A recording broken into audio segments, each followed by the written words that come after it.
Julien Bayou est entré sur le plateau d'ITélé. Merci d'être avec nous en ce dimanche matin. Petite réaction d'ailleurs sur cette espèce de polémique permanente sur faut-il maintenir les festivités, faut-il les annuler pendant l'été. On voit qu'il y a ceux qui disent on ne va pas faire le jeu de Daesh en annulant. Vous, c'est quoi votre position là-dessus ? Moi, je comprends l'organisateur qui parle de mort dans l'âme. Vous savez, on avait organisé la Grande Marche pour le climat. C'était 1 an de préparation juste avant la conférence climat et on avait dû l'annuler pour raison de sécurité. Bon, il faut comprendre les raisons de sécurité et je crois que là, on peut trouver un juste milieu. Il ne faut certainement pas tout annuler, mais mettre les moyens de sécurité là où ils sont et continuer d'organiser ces événements. C'est absolument important. Ouais. Donc la vie doit continuer avec ce risque pour des élus comme vous. Je rappelle que vous êtes conseiller régional, vous êtes le porte-parole d'Europe Écologie Les Verts. Le risque que ça ne fonctionne pas derrière. Et je comprends pour un élu local, y compris pour le maire surtout, c'est une responsabilité incroyable. Donc je comprends les difficultés. Après, si on prend un peu de recul, il faut s'attaquer aux moyens de propagande de Daesh. Je pense notamment qu'en fait, ils émettent depuis la Syrie et donc il y a bien des opérateurs qui leur fournissent Internet. C'est tout bête, mais on pourrait s'en prendre à eux. Et par ailleurs, on sait aussi que des fondations privées du Qatar, de l'Arabie Saoudite diffusent cette idéologie radicale et islamite. On appelle ça le wahhabisme. Nous, on a des liens privilégiés avec l'Arabie Saoudite et le Qatar. Il est temps d'y mettre fin parce que ça a été une caisse de résonance pour cette propagande islamiste. Et c'est aussi à ça qu'il faut qu'on s'attaque dans le moyen terme et dans le long terme. On va parler de votre grand combat du moment qui est le site nucléaire de Bure, auquel vous vous opposez vivement. Mais le contexte, justement, ce contexte sécuritaire, est-ce que ça vous rend un petit peu plus inaudible en ce moment ? Mais c'est pas parce qu'on est inaudible qu'il faut pas continuer de crier dans le désert. D'ailleurs, les écologistes crient depuis longtemps dans le désert sur plein de sujets. Et finalement, aujourd'hui, on nous donne raison sur les pesticides, sur le diesel, etc. Donc ça, c'est extrêmement important. Et puis, on parle de contexte sécuritaire, mais aujourd'hui, à Bure, il y a une immense manifestation pour empêcher le défrichage d'une forêt. En fait, c'est un enfouissement des déchets qui va coûter 35 milliards d'euros. C'est le budget entier de l'agriculture. Alors que on ne sait pas si ça fonctionne. Vraiment, c'est de l'équilibrisme. Eh bien, pour protéger une clôture, une forêt, il y a des militaires. Il y a depuis une semaine des hélicoptères qui tournent en permanence. Un ami a été contrôlé 5 fois à l'entrée du bois jeudi, rien que sur la seule journée jeudi.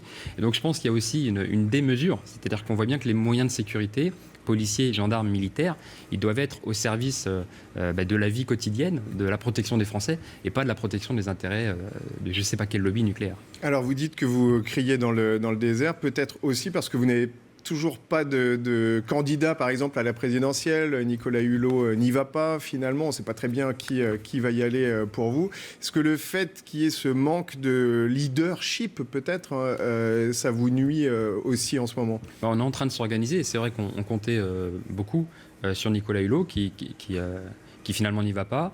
C'est une déception. Et donc, du coup, on organise une primaire, c'est-à-dire que jusqu'au 31 août, les candidats se déclarent. Et donc, c'est bon, là, on est le 15, le 14, donc il reste 2 semaines. Et ensuite, on fera voter les militants et les sympathisants. C'est-à-dire que ceux qui souhaitent venir départager le candidat de l'écologie, eh bien, ils pourront tout simplement participer.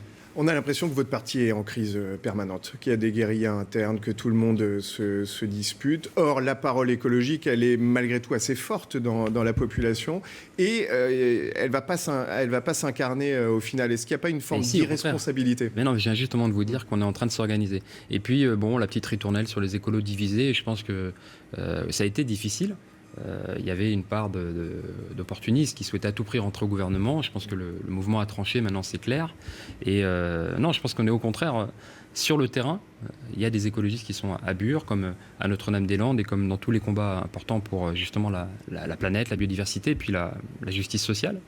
Et on est en train de s'organiser. Il faudra une candidature à la présidentielle pour porter vraiment un autre projet que... Voilà, qui peut porter un projet ? Est-ce que c'est Hollande ? Est-ce que c'est Juppé ? C'est les mêmes. Et donc, il faut sortir une véritable alternative. Et c'est ça qu'on organise pour le mois d'octobre. Vous êtes un petit peu à cheval entre le monde politique. Vous êtes un élu, mais vous êtes aussi un militant, donc côté société civile. Quand vous voyez le classement du JDD ce matin, assez classique, on n'a pratiquement aucun homme politique. Enfin, ils arrivent tout à fait à la fin du classement à partir de la 48e place. Il y a Nicolas Hulot, soit dit en passant, au milieu. Ce rejet de la politique, ça vous inquiète ou au contraire, vous vous dites, moi, en tant que militant, je le comprends et il faut aller sur d'autres terrains ? Deux remarques. Déjà, moi, je préfère nettement Omar Sy à Sarkozy ou Juppé. Et vous préféreriez peut-être avoir un écolo en première position, non? Et deuxième remarque, Simone Veil, c'est une politique. Alors, elle n'est peut-être pas dans la politique politicienne et elle ne viendra pas sur ce plateau répondre à je ne sais pas qui, Morano ou Macron. Mais c'est la politique au sens noble. Et donc, je crois qu'il faut un peu nuancer. Après, clairement, oui, c'est navrant quand vous voyez quelqu'un qui a échoué, comme Nicolas Sarkozy, ou quelqu'un qui a été condamné, comme Juppé, ou quelqu'un comme Macron. C'est-à-dire il est quand même au pouvoir depuis 3-4 ans. Ouais. Il arrive, lui, dans le classement. Oui, les trois. Ce sont les trois derniers politiciens qui sont dans le classement. Ça ne donne pas envie, évidemment. Vous avez fait partie de Génération Précaire, Sauvons les riches, etc. On se souvient très bien de ces mouvements à la fin en 2008, en gros. Le prix de la rentrée scolaire va être beaucoup plus important cette année. On n'y arrive pas. On a l'impression que sur ce terrain-là, on n'arrive pas à faire baisser les charges pour les citoyens ordinaires, notamment qui ont des enfants. Mais c'est pas qu'on n'y arrive pas. Je crois qu'il faut arrêter avec cette histoire. En fait, on ne veut pas. Il y a énormément d'argent. Je vous parlais de 35 milliards pour un site d'enfouissement des déchets. C'est le budget entier de l'agriculture. On a des agriculteurs qui se suicident tous les 3 jours. À un moment, si on veut les aider, on peut. De la même manière, la puissance publique, elle peut aussi être coercitive à l'égard des supermarchés. On leur a fait des ponts d'or, on leur a amené toutes les routes, tous les équipements, etc. Et aujourd'hui, ils ont défoncé nos centres-villes et il n'y a plus de petits commerces. Donc à un moment, la puissance publique, elle s'est mise au service de ce développement qui se fait à l'encontre de l'intérêt général. Et quand on veut aider, on peut. Et donc, s'il s'agit de trouver des marges de manœuvre, que ce soit dans les paradis fiscaux ou dans les poches des entreprises à qui on a versé des crédits d'impôt compétitivité, des crédits impôt recherche, des milliards qui sont partis dans les dividendes, je crois qu'il faut arrêter avec ce discours. Il n'y a pas d'alternative. Il y a une alternative. S'il faut trouver des centaines d'euros, l'évasion fiscale, c'est 1 000 euros par Français. Il y a bien un gouvernement qui a décidé de sortir le Panama. C'est le gouvernement Hollande qui a décidé de sortir le Panama de la liste des pays paradis fiscaux. Aujourd'hui, on l'y remet. Et bien maintenant, il faut aller sanctionner ceux qui ne payent pas leurs impôts comme tout le monde.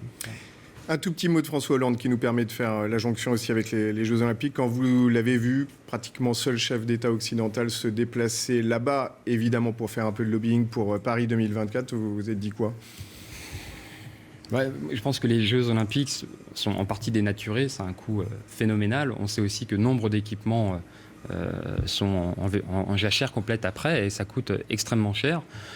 Quelque chose qui pourrait être intéressant pour 2024, il y a d'autres villes européennes qui sont candidates.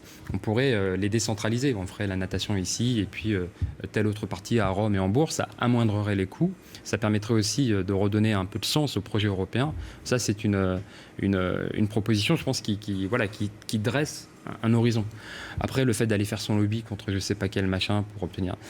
Voilà, aujourd'hui, les Jeux Olympiques sont clairement entachés de corruption. Et donc aller se battre pour qu'en fait on dépense des milliards pour chasser je ne sais pas qui de la petite couronne parisienne, non, c'est pas ma guerre, ça c'est sûr. Mais Paris 2024, sur le papier, vous n'y êtes pas opposé pour autant? En l'état, moi je vois pas en quoi c'est intéressant pour le pays, clairement. C'est un coût phénoménal. Mais par contre, peut-être que le partager avec d'autres pays européens, c'est une piste.